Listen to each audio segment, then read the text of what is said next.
Hi everyone, मैं सुष्मिता। आज हम बात करेंगे हेल्दी कुकिंग हैबिट्स के बारे में। मेरे बहुत से क्लाइंट होते हैं जैसे कि थायराइड, बीपी और डायबिटीज के लोग होते हैं, वेट मैनेजमेंट के लोग होते हैं, मतलब बढ़ाना है या घटाना है। उन सबको मैं बोलती हूँ हेल्दी कुकिंग हैबिट होना बहुत जरूरी है, क्योंकि लोग हमेशा यही समझते हैं कि कोई भी डिसऑर्डर हो बॉडी में, हमें बस हेल्दी डाइट खाना है या फिर एक्सरसाइज करना है, यही दो चीज समझते हैं। बट इन दोनों के अलावा एक सबसे इम्पोर्टेंट चीज है कि आप हेल्दी कुकिंग कैसे करोगे। जब हेल्दी कुकिंग करोगे तभी हेल्दी खाओगे। कम तेल में बनाना या फिर जैसे कि आप मसाला कम कर देने से आप हेल्दी कुकिंग कर रहे हो, ये गलत है।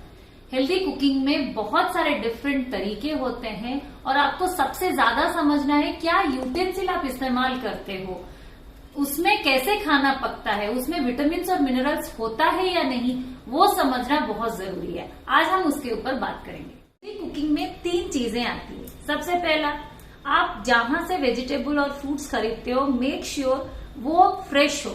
मतलब ऐसा नहीं कि आप बहुत टाइम फ्रिज में रखा हुआ है या फिर सुपरमार्केट से आप कुछ भी उठा के ले आए, वैसा नहीं है। आप मेक श्योर करो कि जहां से वो चीज आप लेके आ रहे हो वो बहुत ज्यादा फ्रेश हो, तो आपके हेल्थ के लिए अच्छा है। दूसरा है, आप कौन सा तेल इस्तेमाल करते हो। ज्यादा अगर आप रिफाइंड ऑयल यूज करते हो वो तो बहुत ही तबीयत के लिए खराब है। ट्राई कीजिए कोल्ड प्रेस्ड ऑयल यूज करने के लिए अपने खाने में। थर्ड में आता है, आप कौन से बर्तन में खाना बना। काफी टाइम से मेरे पास बहुत सारे वैरायटी के स्टील बर्तन है। यहाँ पे मैं आज आपको 2 तरह के स्टील बर्तन का डिफरेंस सिखाऊंगी। सबसे पहला, आप तो ऐसे वाले बर्तन यूज करते ही होंगे, जैसे चाय पतीले में चाय वाय बनाने के लिए, दूध उबालने के लिए, राइट। ऐसे वाले बर्तन हम करी वगैरह बनाने के लिए हम लोग ज्यादातर इस्तेमाल करते हैं, राइट। जैसे कि ये मेरे पास एल्यूमिनियम का प्रेशर कुकर नहीं है, स्टील का है, मैं ये इस्तेमाल करती थी। तो ऑलमोस्ट हमारे घर में ये सारी चीजें मिलती ही है, नॉर्मली हम लोग ये इस्तेमाल करते। आज मैं आपको दिखाऊंगी कुछ 2-3 साल से मैं जो इस्तेमाल कर रही हूँ, डिफरेंट तरीके का स्टील है, वो मैं आपको दिखाऊंगी। ये मैं निकाल देती हूँ। ओके, ये मेरे जो है नए टाइप ऑफ स्टील है, ये एक्चुअली सारे सर्जिकल स्टील से बना हुआ है और ऑलमोस्ट मैंने 4 साल से यूज कर रही हूँ। और ये कढ़ाई है, ये सारे जो भी हैं ये सब 7 लेयर्स ऑफ स्टील से बना हुआ है। मतलब ये सैंडविच फॉर्मेट है, मतलब एक से दूसरा एकदम चिपक के बना हुआ है, लेयर्स में बना हुआ है। तो ये एक सॉटे पैन, एक छोटा वाला है सॉटे पैन नॉर्मल, जैसे आप कोई भी करी बनाने के लिए। फिर ये उससे थोड़ा वाइड वाला सॉटे पैन है, जिसमें आप जैसे हम सब्जी भाजी वगैरह बनाते हैं। ये आपका जैसे प्रेशर कुकर का जैसे 5 लीटर का आता है ना, वैसे उतना हाइट का भी है। ओके, और ये स्टीमर आता है जिसमें आप स्टैक कुकिंग कर सकते हो। इट्स ऑल काइंड, ये जितने भी स्टील आप देख रहे हो ये सारे सर्जिकल स्टील से हैं। और सबसे इम्पोर्टेंट, ये हैंडल भी इसका काफी स्ट्रॉन्ग है। ओके, ऐसा नहीं कि आप पकड़े और लूज हो गया साइड से। हम बहुत बार नट टाइट करते रहते हैं, अगर हम दूसरे बर्तन का देखेंगे तो ये बहुत ही स्ट्रॉन्ग होता है। तो काफी जो भी वेराइटी है इसके, सारे डेली पर्पस इस्तेमाल करने के लिए बहुत ही कंफर्टेबल है और आप एक साथ 3-4 चीजें भी बना सकते हो। ये बर्तन के बहुत सारे बेनिफिट हैं। सबसे पहला तो ये है कि इसमें आप स्टैक कुकिंग कर सकते हो, मल्टीपल लेयर्स पे आप कुकिंग कर सकते हो, लो हीट में कर सकते हो, जैसे कि 200 डिग्री सेल्सियस से भी कम में आप खाना पका सकते हो। इसमें एक वाइटर लॉक सिस्टम है, जैसे कि आपका वाटर फॉर्मेशन होता है और आपका ये जो स्टीम है, अंदर का जो स्टीम है वो अंदर ही रहता है, बाहर नहीं जाता है, एवापोरेट नहीं होता है।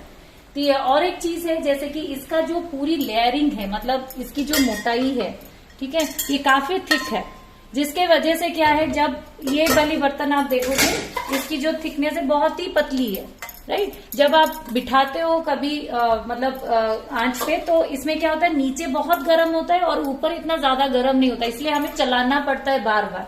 लेकिन इसका क्या है, आप अगर नीचे गर्म करते हो तो पूरा इवनली जो गर्म है वो डिस्ट्रीब्यूट होता है और खाना एकदम से चारों तरफ से पकता है।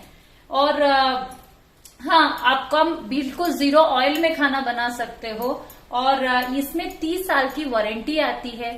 तो ये ड्यूरेबल है, बहुत ज्यादा लंबे दिन तक चलता है और ऐसा नहीं कि इसमें कोई भी चीज जो है, मतलब जैसे कि हम एल्यूमिनियम जैसे हमारे खाने के अंदर जा रहा है, या फिर हम लोहे का इस्तेमाल करते लोहे अंदर खाने में जा रहा है, तो इसमें बहुत सारी चीजों की कोई प्रॉब्लम नहीं है।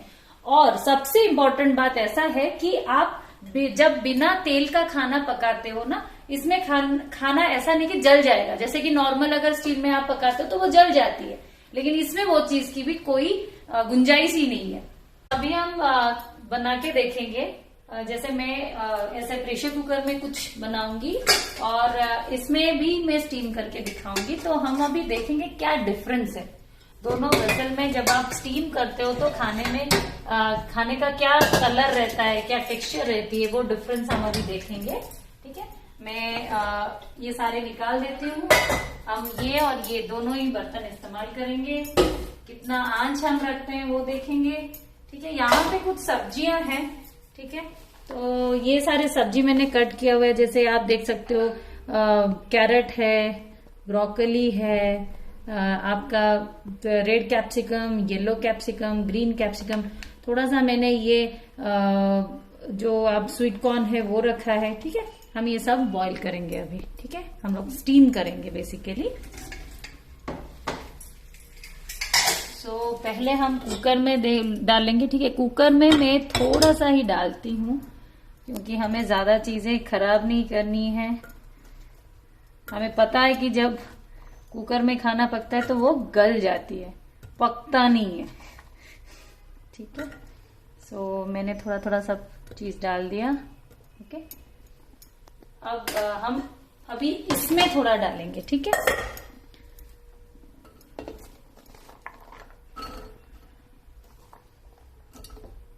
सब गए आई होप। ठीक है, अब हम इसमें पानी देंगे। तो आपको क्या लगता है हम कितना पानी चाहिए? जब अगर आप प्रेशर कुकिंग करते हो ना, तो आप 1 चम्मच पानी से होगा क्या? कभी नहीं, राइट? क्योंकि प्रेशर कुकर फट जाएगा। तो हमें एटलीस्ट इतना तो पानी चाहिए ही प्रेशर कुकिंग के लिए, स्टीमिंग के लिए। ठीक है, अब इसमें हम डालेंगे। तो आपको क्या लगता है ये वैसे ही पकेगा या इसमें भी बहुत ज्यादा पानी देना पड़ेगा? बिल्कुल नहीं, इसमें आपको 1 चम्मच से भी कम पानी में आपका ये स्टीम होगा।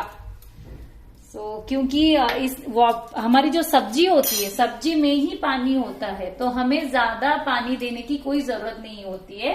और सबसे ज्यादा इंपॉर्टेंट चीज है, जो वाटर सॉल्युबल विटामिन होते हैं, जो फाइबर होते हैं, अगर आप ज्यादा पानी में पकाते हो तो वो उड़ जाते हैं, या वो इवेपोरेट हो जाते हैं, या फिर वो जो फाइबर कंटेंट वो खराब हो जाती है। तो आप जो सोच रहे हो कि हमें विटामिन और मिनरल्स मिल रहे हैं, वो नहीं मिलती है। तो हम कलर और टेक्सचर देखेंगे तो हमें पता चलेगा। ठीक है, अभी मैं बंद कर देती हूँ।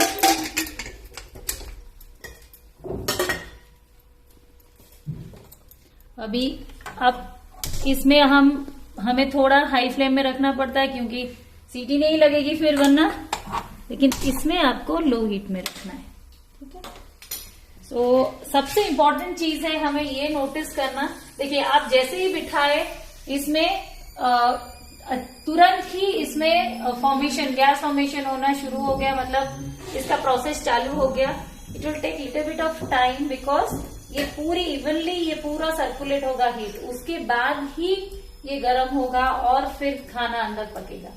तो स्टीम फॉर्मेशन के लिए भी टाइम लेता है और इसमें जो स्टीम है वो अंदर रहता ही है, बाहर नहीं जाता है।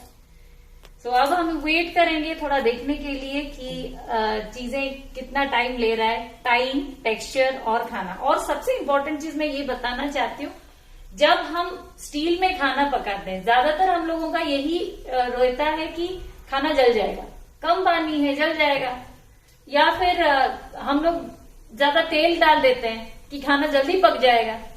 तो ऐसे बहुत सारे खाना हम बनाते हैं जिसमें हमें ऑयल की इस्तेमाल करने की कोई जरूरत ही नहीं पड़ती है। जैसे हम कोई स्ट्यू बना रहे हैं, कोई भी वेजिटेबल का स्ट्यू हो, उसमें ज्यादा तेल डालने की कोई जरूरत नहीं है, लेकिन हम डालते हैं क्योंकि वो जल जाएगा सोच के। उससे क्या होता है, आपकी जो न्यूट्रिशन वैल्यू है वो पूरी घट जाती है। देखो, इसमें सीटी आना भी शुरू हो गया। ठीक है, अभी 1 सीटी के बाद मैं बंद कर दूंगी इसको। देखो, सीटी आ गए एंड मैंने क्लोज कर दिया। ठीक है,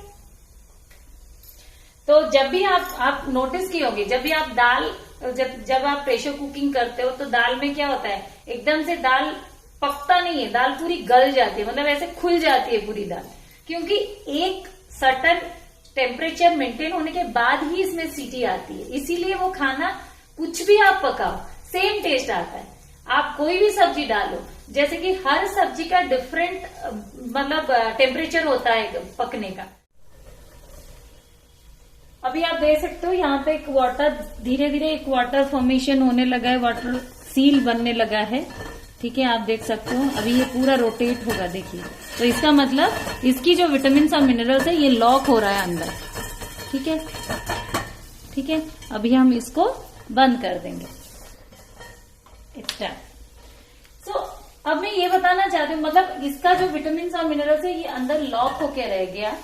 देखिए, हम कोई भी सब्जी क्यों खाते हैं, क्योंकि हमें प्रॉपर न्यूट्रिशन मिले, लाइक विटामिन मिनरल्स और फाइबर मिले।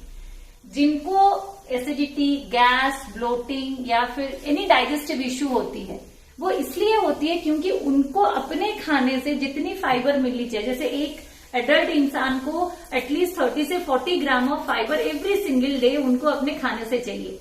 हम सब्जी तो अच्छे से खरीद के लेके आते हैं, जैसे कि मानो कि 2000-1500 खर्चा करके लेके आते हैं, बट कितना अमाउंट ऑफ फाइबर हमारे बॉडी में गया। अगर हम इस तरीके का कुकिंग प्रोसेस से खाना बना रहे हैं तो मानो कि आधा से ज्यादा निकल गया, हमें गया ही नहीं हमारे अंदर। जितनी फाइबर कंटेंट हमें अपने फूड से चाहिए उतना हमें नहीं मिल पाया। लेकिन जब ये वाली फॉर्मेट में हम खाना पकाते हैं, इसमें क्रंचीनेस भी रहता है, अच्छा भी लगता है, चीजें गलता नहीं है। जो बी पर्टिकुलरली जो वाटर सोल्यूबल, जैसे कि बी विटामिन हो गया, सी विटामिन हो गया, ये आपके खाने से आपके बॉडी में जाते हैं तो वो अपने तरीके से काम करते हैं। तो अगर आप हेल्दी रहना चाहते हो तो ये वाले खाने से तो हेल्दी नहीं रह सकते, कभी भी पॉसिबल ही नहीं है। इसीलिए हमें सारे डाइजेस्टिव प्रॉब्लम्स होते हैं जब कुछ टाइम निकल जाता है। ठीक है, तो इसका अभी भाग निकल गया है, तो हम अभी देखेंगे दोनों का क्या डिफरेंस हुआ है स्टीम करने के बाद। ठीक है, एक प्लेट लेती हूँ। सबसे पहले हम निकालेंगे ब्रोकली। ठीक है, ठीक है, अभी आप देखो मैं इसको क्रश करके देखो, ये पूरा गल गया है। क्या इसमें फाइबर की कंटेंट है? Do you think? नहीं, बिकॉज जब आप खाना गल जाता है तो इसमें फाइबर की कंटेंट नहीं रहती है। अब दूसरी, मतलब काफी मात्रा में कम हो गया है, जितना आप सोचते हो उतना नहीं है। अभी हम देखेंगे दूसरा, लाइक इसको लेके देखेंगे। ठीक है, बेल पेपर्स,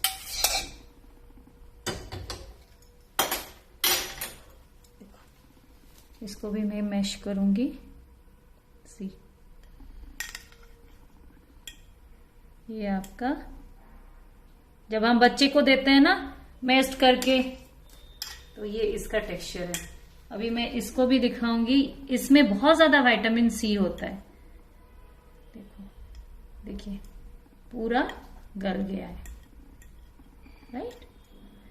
तो इसमें क्या है, जो आपकी फाइबर की जो कंटेंट हम सोच के खाते हैं वो ऑलमोस्ट नहीं रहता है। That is the main thing. अब हम देखेंगे दूसरा वाला। इसको मैं एक साइड पे रखती हूँ, अब मैं दिखाऊंगी आपको। ये हमारा, देखिए इसमें हमने पानी, आपके सामने ही मैंने पानी डाला था। सी द टेक्सचर, सारे वेजिटेबल्स के सारे कलर्स देखिए। ये ब्रोकली का देखिए कितना ग्रीन दिख रहा है। See see the colour is completely green. Carrot का कलर देखिए, सी, ओके। सो अभी मैं निकाल के भी दिखाऊंगी आपको। सी, इसमें और एक ब्रोकली मैं निकालती हूँ, यहाँ पे है। Can see the difference. कौन सा वाला ज्यादा ग्रीन है, सी देखिए थोड़ा काला पड़ गया है ना। ओके, सी ये ग्रीनिश अभी भी है, देखिए ठीक है। जब मैं इसको मैश करूंगी you can see the difference, see ये गलता नहीं है, see the texture completely perfect. ये गला हुआ है, तोड़ने से फटाक से टूट जाता है। अब मैं इसको खा के दिखाऊंगी आपको।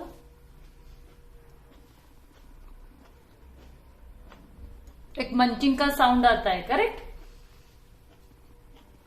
इसके बाद मैं ये खाऊंगी, देखिए डिफरेंस आ रहा है ना मंचिंग का, क्योंकि ये गला हुआ है तो आराम से आपके मुंह में वो पिघलता जाता है।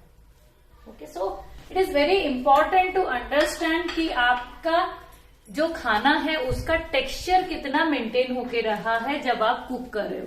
अगर वो टेक्सचर मेंटेन नहीं है तो आपको उतनी न्यूट्रिशन नहीं मिल रही जितना आप सोच रहे हो। So that is the main important thing. तो ये इस यूटेंशियल की खासियत है जो अपना जो कलर और टेक्सचर है उसको मेंटेन करने, प्रिजर्व करने में आपको मदद करती है। तो हर हफ्ते हम लोग अपने अगर सब्जी जो खरीदते हैं उसमें एटलीस्ट हम 1500 तो खर्चा करते ही है। तो अगर मानो अगर एक साल की बात करें तो ऑलमोस्ट हम लोग 1,20,000 के आसपास, 1,30,000 के आसपास हम लोग खर्चा करते हैं सब्जी खरीदने में। लेकिन क्या हमें एक्चुअली उतनी न्यूट्रिशन मिलती है? हम लोग ऑलमोस्ट हम सबको शौक है फोन खरीदने का, राइट। जैसे ही सबको फोन खरीदने का बहुत शौक है। जैसे ही लेटेस्ट टेक्नोलॉजी आता है हम लोग उस तरह से एक नए फोन हर 2-3 साल में हम लोग खरीदते ही है नए टेक्नोलॉजी के हिसाब से, जिसकी अगर मिनिमम कॉस्ट अगर मैं बात करूं एक अच्छा वाला फोन का तो 30,000 के आसपास ही आता है, 30,000 40,000 के आसपास। मानो अगर 4-5 साल या फिर 30 साल की बात में करूं तो ऑलमोस्ट उसमें भी हम लोग 2 लाख 2.5 लाख के आसपास हम लोग हर 2-3 साल में नए टेक्नोलॉजी का मोबाइल खरीदते हैं। हम लोगों को शौक भी है। मानो अगर कैलकुलेशन करें तो ऑलमोस्ट 10 साल के अंदर हम लोग वही 1,20,000 1,50,000 के आसपास हम लोग खर्चा कर ही लेते हैं। नए कपड़े की हम लोग जब शादी करते हैं, ठीक है, शादी की जो आती है ना, साड़ी आती है या फिर कोई भी आप डिजाइनर ड्रेसेस लेते हो वो भी ऑलमोस्ट 15 से 20,000 के आसपास, 30,000 के आसपास आ ही जाती है। वो बस एक दिन के लिए हम लोग इस्तेमाल करते हैं, अच्छा दिखना है और थोड़ा फोटो खींचनी है, जो हम जिंदगी भर अपने सोशल पे आप डाल सकते हो। तो उस हिसाब से हम एक दिन के लिए खर्चा करते हैं, बट उसको कितनी बार पहनते हैं बहुत ही रेयरली होता है, क्योंकि वो इतनी हेवी होती है और इतनी मतलब बहुत ज्यादा वो हेवी वेट की होती है कि हम पहन ही नहीं पाते हैं। वो वैसे ही पड़ा रहता है अलमीरा में, लेकिन फिर भी हम लोग उसको एक दिन के लिए खरीदते हैं। तो उस हिसाब से अगर कॉस्ट देखा जाए तो हर चीज की हम लोग ऑलमोस्ट अगर 10-20 साल की अगर बात करें तो हम लोग ऑलमोस्ट 3-4 लाख तो ऐसे ही खर्चा करते हैं जिससे हमें कोई हेल्थ बेनिफिट मिलता भी नहीं है। लेकिन जब हम एक ऐसे यूटेंसिल पे खर्चा करते हैं जो कि सिर्फ आपको हेल्दी नहीं रखेगा, आपकी पूरी फैमिली को हेल्दी रखेगा, जितना आप फूड एंड न्यूट्रिशन बाहर से आप सोच रहे हो कि मैं इस फल से मिलेगा, इस फ्रूट से मिलेगा, इस सब्जी से मिलेगा, उतना ही आपको देता है, तो आप हेल्दी ऑब्वियसली रहोगे। आप ना नहीं रहोगे, पूरी फैमिली रहेगी आपके साथ। तो it's almost like a health insurance हो गया ना, जो आपने आज लिया और आपको कभी भी वो मदद आ सकती है 30-40 साल तक। सो जो भी मेरे पास क्लाइंट आते हैं जब ये बात समझ जाते हैं कि एक इन्वेस्टमेंट के चलते आप जब एक चीज में आप इस यूटेंसिल पे इन्वेस्ट करते हो और उसके बदले में आप सारे मेडिकल बिल से आप राहत ले सकते हो, लाइक आपको डॉक्टर विजिट से, आपकी अगर कभी तबीयत खराब होती है वेरी फ्रिक्वेंटली, इन सारी चीजों से अगर आपको राहत मिल सकती तो व्हाई नॉट, क्यों ना खरीदें। तो उस हिसाब से मेरे सारे क्लाइंट बहुत ही खुश हो जाते हैं and they started invest on this. So और आगे चल के मैं और भी ज्यादा वीडियोस अपलोड करूंगी, आपको बताऊंगी कि हाँ इसके और भी ज्यादा बेनिफिट है। So keep watching.